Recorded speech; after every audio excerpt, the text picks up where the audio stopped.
Hey everybody, it's me, Brick Squadron. I've got a Star Wars Armada expansion for you guys today. The Imperial Light Carrier, or the Quasar Fire, as it is better known. It is seen in Rebels a lot.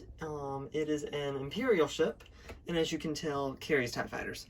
So this guy is $34 on Amazon. It is a medium-sized ship, which is kind of cool. It's a very heavy carrier. Not very good on attacking, and the base does not come black. I'm just letting you know that. I went ahead and painted it because I've gotten in this mood of painting Armada stuff lately. So it's just going to be the normal clear base as usual. But you get your instructions, you get all your normal command tokens, and it's got a command value of 2, so you get those dials. And of course you have your speed dial. So the ship itself is painted really well. It's got those blue engines in the back, very flat top with lots of detailing. It's really cool. You've got your hangar bays for your squadrons, and then the little command bridge for the officers.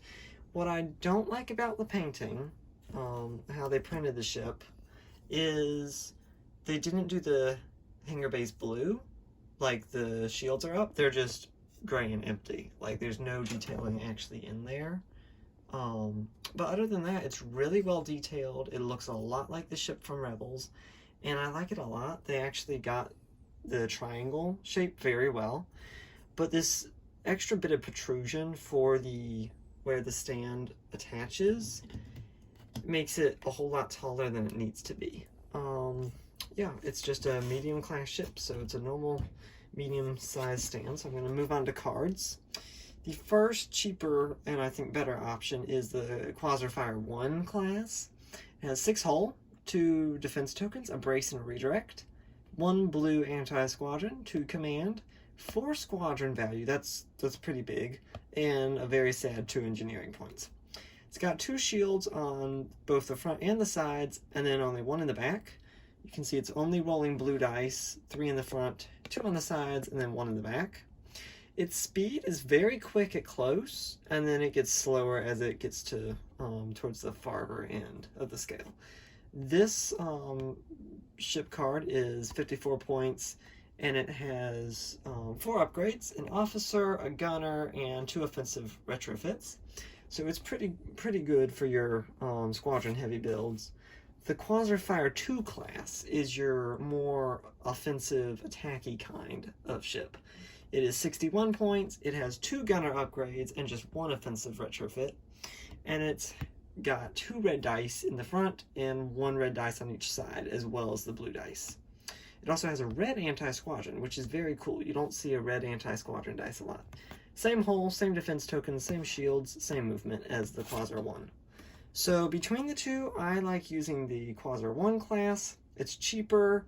If it dies, it's not such a huge point loss, and it is kind of cool to use with both of those offensive retrofit upgrades.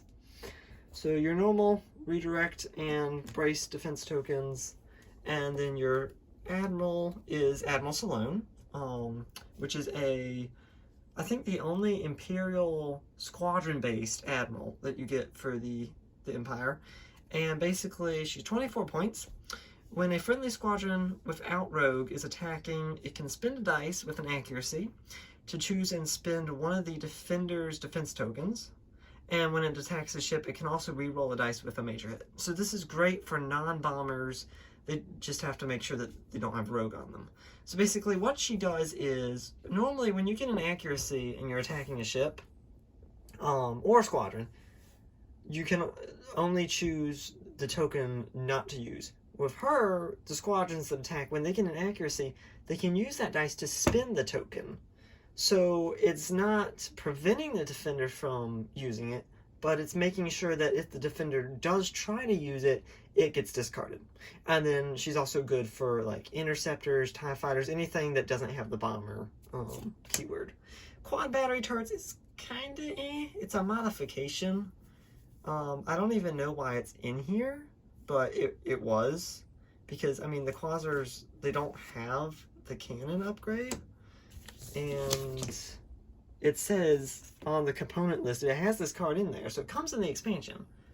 But I guess they just introduced it with this expansion. But basically, with this ship, it's useless because it can't equip it. You have 2 disposable capacitator upgrades, which I thought was pretty cool that you get 2 copies of something. And these things are basically, they can only be used once, and when you use them, you discard them. They can only be attached to a medium or a small ship, and you can roll your blue dice at long range for that round. Boarding troopers, you also get 2 copies of these. These take up the gunner and the offensive retrofit. You have to spend a squadron dial or token when you reveal command and the card, and one enemy ship at close range spends a number of defense tokens up to your squadron value. So this could be useful for the Quasar because it has such a high squadron value. The Grand Inquisitor is not that grand. Basically, you can change your speed when an enemy ship changes theirs. And then you have 3 titles for this.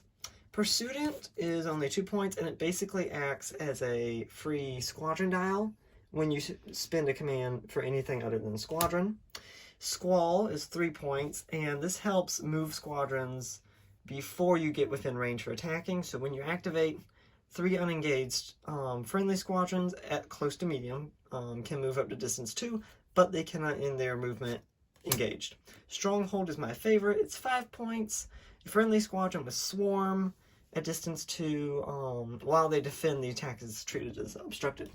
So what that does is if somebody tries to attack a friendly swarm squadron, then they have to remove a dice because it's obstructed.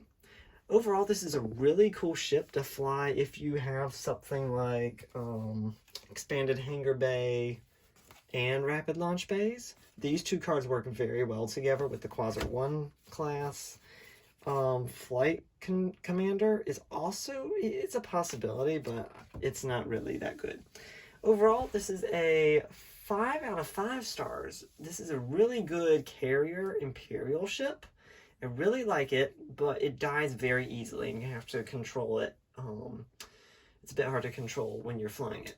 So please subscribe. This has been Brick Squadron. Thank you guys for watching, and I'll see you in the next video. Bye!